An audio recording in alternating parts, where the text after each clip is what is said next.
Ravi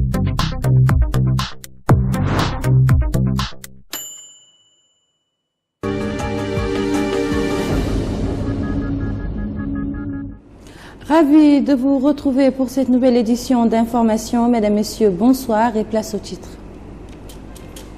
L'Assemblée nationale consacre sa plénière à l'audition du ministre de l'Intérieur et de la décentralisation.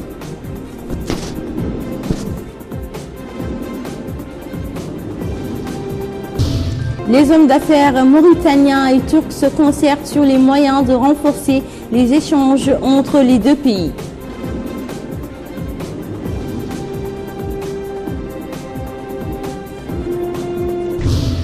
Le souverain saoudien appelle lors du sommet des pays du Golfe à résoudre le conflit en Syrie par la voie politique. Merci de vous joindre à nous. L'Assemblée nationale a tenu ce matin une plénière sous la présidence de son président, le député Mohamedoul Boylil, une plénière qui était consacrée à l'audition du ministre de l'Intérieur et de la décentralisation relative à la gestion communale et la sécurité à Nouakchott. Mohamed Lemid Bakar.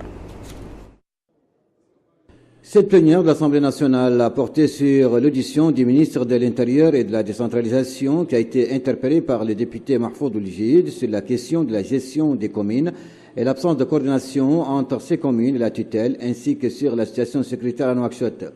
Répondant à cette question orale, Ahmedoul Abdallah a affirmé que la relation entre l'autorité administrative et communale est instituée par la loi qui détermine les prérogatives de l'autorité de tutelle, symbolisée, a-t-il dit, dans le contrôle des institutions qui en dépendent, en l'occurrence les maires, les directeurs régionaux, et ce dans le but de permettre aux collectivités locales de s'acquitter de leurs missions. Des prérogatives que le ministère de l'Intérieur et de la décentralisation peut déléguer à l'autorité territoriale qui assiste, a-t-il dit, aux réunions du conseil municipal, mais ne vote pas, comme il n'est pas de son ressort d'émettre des suggestions, mais contrôle la régularité des décisions prises et donne, si nécessaire, son avis ou conseil sur la bonne marche de l'action communale.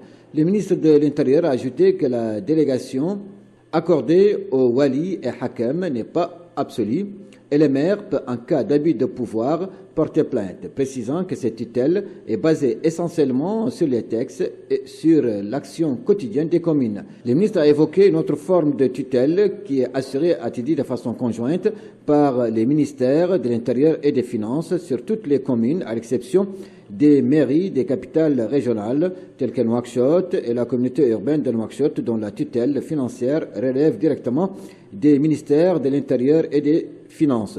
Le ministre a fait remarquer qu'un comité technique relevant des départements se charge de l'étude des différents dossiers financiers relatifs aux communes précitées, tandis qu'existent des comités techniques présidés par les walis chargés de l'étude des questions financières relatives au budget des autres communes du pays. Concernant la situation sécuritaire, le ministre de l'Intérieur et de la décentralisation a fait savoir que la création d'un groupement général de la sécurité routière est intervenue dans le souci de renforcer le rôle de la police, qui a désormais, a-t-il dit, plus de temps pour se consacrer à ses missions traditionnelles telles que la lutte contre la criminalité, le contrôle des frontières contre la migration clandestine, et d'indiquer que la place dont jouit la police se reflète à travers le budget important qui lui est alloué. Le ministre a aussi, dans ce sillage, parlé de la stratégie qui a été mise en œuvre pour favoriser la sécurité à Nouakchott, qui a été, a-t-il dit, scindée en 3 wilayas, précisant que la gendarmerie assure ce rôle au niveau de Nouakchott Nord, la police assure la sécurité à Nouakchott Ouest et enfin la garde nationale y veille dans Nouakchott Sud, ce qui permet selon lui, en cas de crime, d'arrêter au plus vite ses auteurs. Dans leurs interventions, certains députés ont loué les progrès réalisés dans le domaine de la sécurité à travers la création de certains corps et leur déploiement dans plusieurs zones névralgiques de la capitale. D'autres ont en revanche considéré que la multiplication des commissariats sape les efforts entrepris, tandis que d'autres députés ont demandé à ce que l'opinion soit informée sur le processus d'arrestation des criminels. Parlant des communes, certains députés ont indiqué que celles-ci sont dépourvues de moyens et souffrent d'obstacles qui entravent leurs actions. Répondant à ces interrogations, le ministre de l'Intérieur et de la décentralisation a assuré que la tutelle ne ménagera aucun effort pour combler les déficits de l'effectif de la police précisant qu'une nouvelle promotion de policiers a été recrutée cette année. Il a en revanche indiqué qu'il ne peut être mis fin au crime, mais il peut être limité et ses auteurs arrêtés et jugés.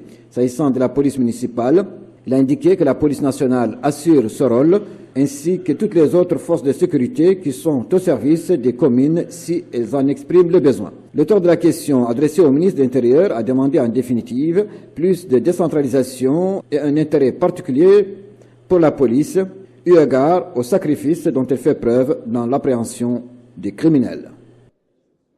Notre pays a célébré aujourd'hui la Journée mondiale de lutte contre la corruption. L'événement, dont les activités étaient présidées par le ministre des Affaires économiques et du Développement, Sid Ahmed Ould Raïs, a passé en revue les progrès réalisés par notre pays dans le domaine de la lutte contre la corruption. Plus de précisions avec Rabi Adeda.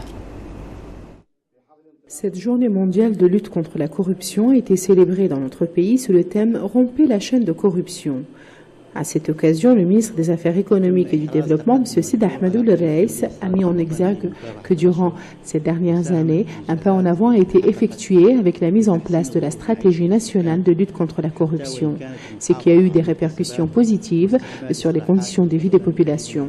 En effet, a-t-il ajouté, l'indice de pauvreté est passé de 42% en 2008 à 31% en 2014.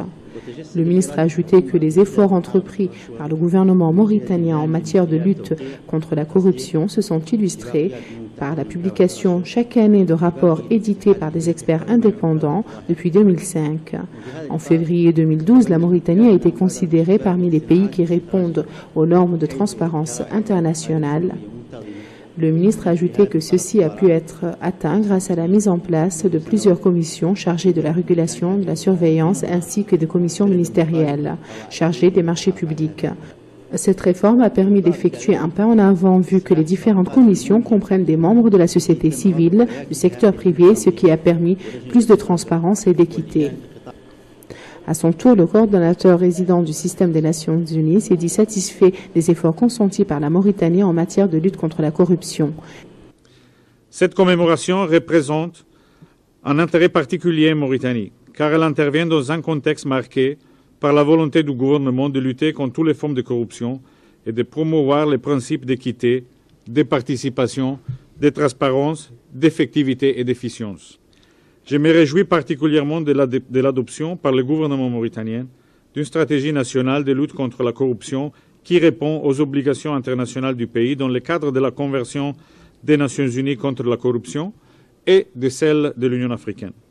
Des résultats importants ont été enregistrés également dans ces domaines, notamment l'élaboration en 2013 de 5 plans sectoriels de lutte contre la corruption dans les secteurs de la santé, éducation, finances, pêche et eau.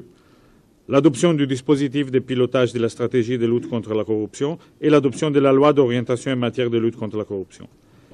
Rappelons que les efforts entrepris par le gouvernement ont permis au pays de gagner des points confortables. En effet, notre pays a gagné 23 places entre 2012 et 2015 selon l'indice de perception de la corruption. Je vous le disais dans les titres, un forum des hommes d'affaires mauritaniens et turcs a discuté ce matin des opportunités d'affaires dans les différents secteurs de l'économie mauritanienne. Les deux parties ont également mis à profit cette rencontre pour aborder les voies et moyens permettant de développer les échanges commerciaux. Melika Naqli. Ce forum d'affaires vise à permettre à la mission économique turque d'avoir une meilleure connaissance du climat des affaires en Mauritanie, de rencontrer des hommes d'affaires et de discuter des meilleures voies de développer la coopération bilatérale. Plus de 50 sociétés turques couvrant différents secteurs sont représentées à ce forum. Le volume des échanges avec la Turquie a représenté 6,4% du montant global des échanges avec l'extérieur au cours du deuxième trimestre 2015. Les importations à partir de la Turquie représentent 9,9%.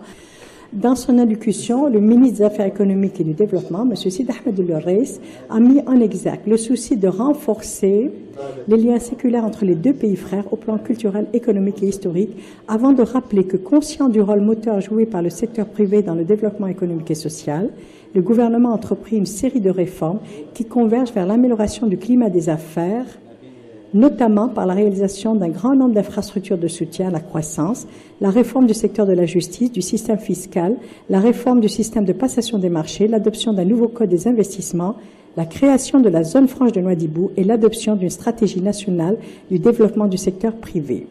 De plus, en matière de doing business, la Mauritanie a sensiblement amélioré son classement mondial.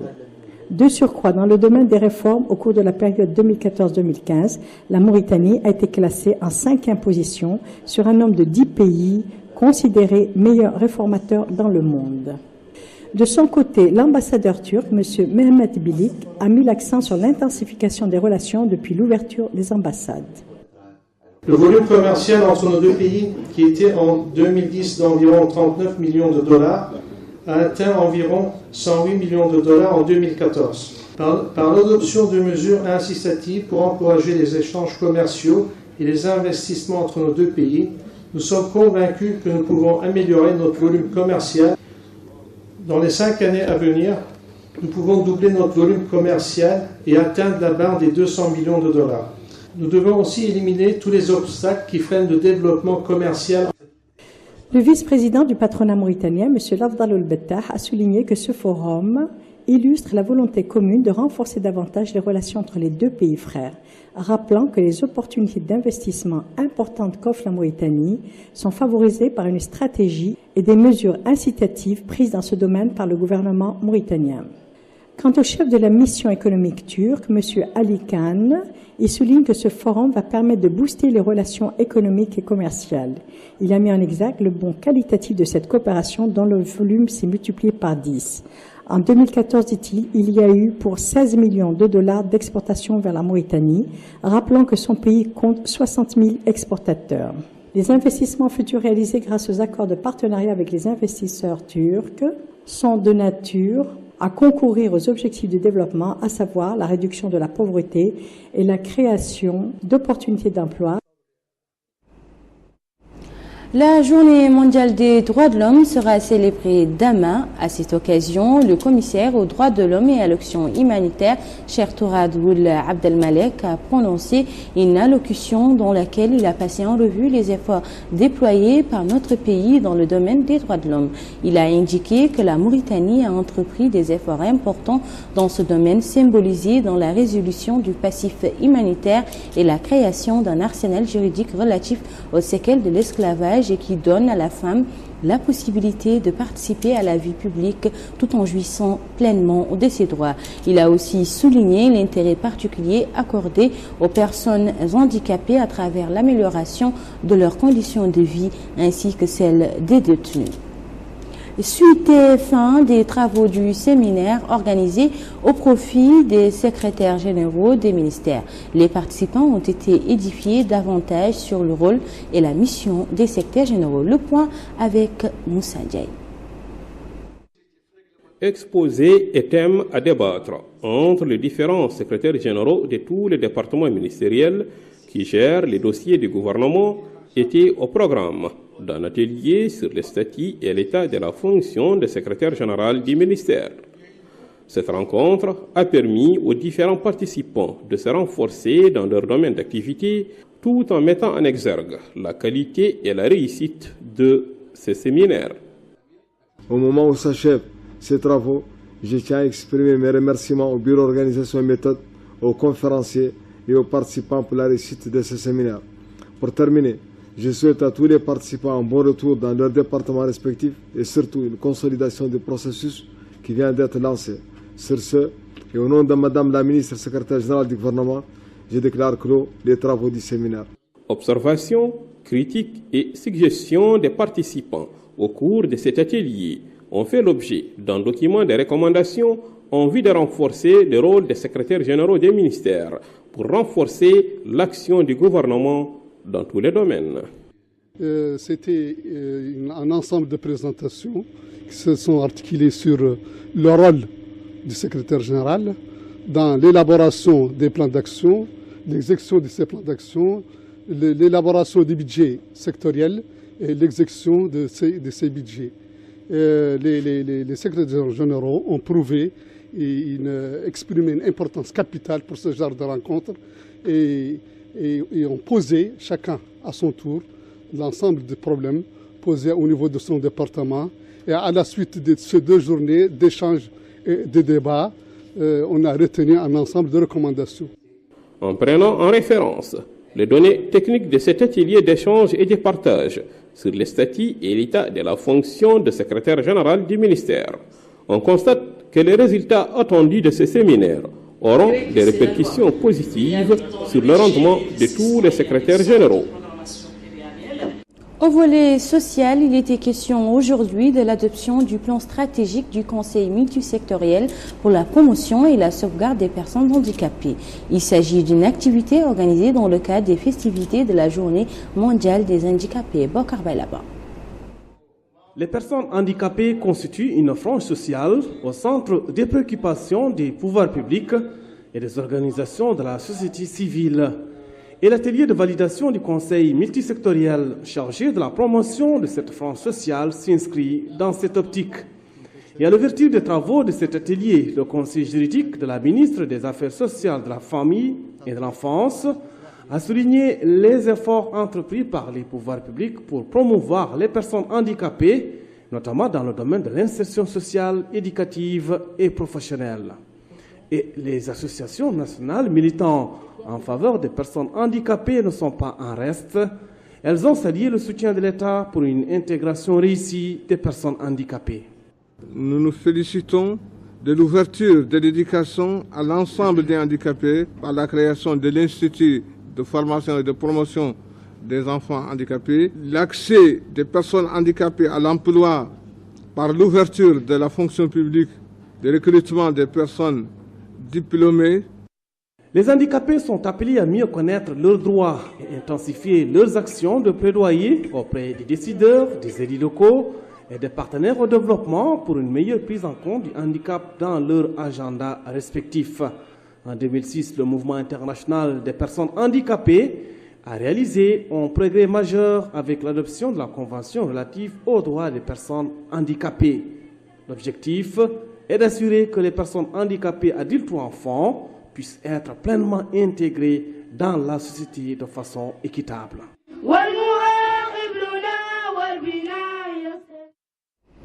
Nous allons à présent à Nouadhibou qui a abrité hier une cérémonie de réception de matériel didactique au profit des jardins d'enfants. Le don permettra à la commune de Nouadhibou de renforcer les efforts dans le domaine de la prise en charge de la petite enfance. Abdullah Damaba. Les 7 jardins d'enfants de la ville de Nouadhibou ont bénéficié de cette aide composée de cahiers, de crayons, de stylos, de papier, de livres, etc. Ce matériel leur a été remis des mains du maire de la ville de Nouadhibou et du consul de France dans cette ville. Ce matériel leur a été offert par une ONG française en collaboration avec le consul de France de la ville de Nouadhibou. Le maire de la ville de Nouadhibou, Mohamed Ould Matala, a exprimé sa satisfaction concernant l'état de la coopération entre la ville de Nouadhibou et les ONG françaises. Cette aide soutient l'édile de la ville de Nouadhibou vient en appoint aux efforts déployés par la mairie dans le secteur de l'éducation de la petite enfance. Pour sa part, le consul de France, Emmanuel Navarro, est revenu sur l'importance de ce matériel mis à la disposition de ces bambins qui fréquentent les jardins au niveau de la ville de Nouadhibou. Il a par la suite indiqué que cette aide est une obligation de leur part afin de permettre à ces enfants de relever les défis dans le domaine de l'éducation. Les responsables de ces écoles des tout-petits se sont réjouis de ces outils dont elles ont indiqué qu'elles ont besoin dans le cadre de l'encadrement de ces enfants. Elles ont remercié la mairie et le consul de France. Il est plus que jamais nécessaire de préparer ces bambins dès le bas âge afin qu'ils soient fin prêts d'affronter et de relever les défis des temps modernes. Nous revenons à Nouakchott, dans l'ancienne maison des jeunes qui a abrité l'ouverture du 10e congrès ordinaire de la Confédération nationale des travailleurs de Mauritanie sous le thème Ensemble pour une action syndicale efficace. Les représentants de cette centrale syndicale et leurs homologues venant de Turquie, du Soudan, de l'Algérie et du Maroc ont salué l'organisation de ce congrès et souligné la nécessité de l'action commune constructive. Pour sa part, le secrétaire général de la CNTM a souhaité la bienvenue aux délégations qui ont accepté de participer à ce congrès qui a également vu l'inauguration du nouveau siège de la CNTM à Arafat. Et nous ouvrons la page internationale par le sommet de Riyad auquel prennent part les États du Golfe. En ouvrant ce sommet, le roi d'Arabie Saoudite a condamné le terrorisme, déclarant que tous les pays du monde ont une responsabilité commune à combattre l'extrémisme et le terrorisme et à les éradiquer, quelles que soient leurs origines. L'islam, a-t-il dit, rejette et abhorre le terrorisme, car c'est une religion de modération et de tolérance, avant de souligner l'engagement de son pays à coopérer et à coordonner la lutte anti-djihadiste avec les pays frères et amis. Les pays du Golfe qui s'étaient associés à la campagne aérienne en Syrie ont fortement réduit leur participation au printemps pour se concentrer sur le Yémen.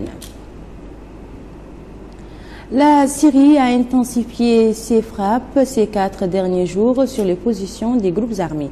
Le ministre de la Défense syrienne parle de quelques 2000 bombes larguées par l'aviation russe qui ont permis de détruire 70 centres de commandement relevant des groupes armés. Sur le plan politique, des représentants des différentes fractions et de groupes armés de l'opposition syrienne ont entamé ce mercredi à Riyad des discussions pour tenter d'unifier leurs positions en vue d'éventuelles négociations avec le régime de Damas. Les débats se déroulent dans le cadre d'un processus international relancé fin octobre à Vienne par 17 pays, dont les États-Unis, la Russie, l'Arabie Saoudite, l'Iran et 3 autres organisations internationales qui ont fixé un calendrier prévoyant une rencontre à compter du 1er janvier entre les représentants de l'opposition syrienne et du régime avant un cessez-le-feu, la formation d'un gouvernement de transition dans les 6 mois et l'organisation d'élections d'ici 18 mois. Voilà, mesdames et messieurs, c'était tout pour cette édition. Le rappel des titres. L'Assemblée nationale consacre sa plénière à l'audition du ministre de l'Intérieur et de la décentralisation.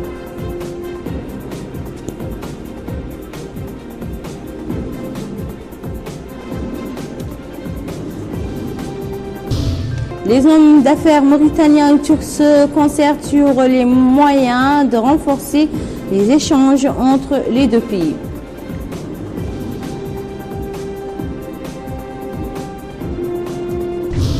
Dans ce journal, vous avez également suivi l'appel du souverain saoudien lors du sommet des pays du Golfe à résoudre le conflit en Syrie par la voie politique. C'était un réel plaisir pour moi de partager avec vous ces moments d'information. Le JTF revient demain soir à la même heure et vous serez en compagnie de Horia Mitmoula Idriss.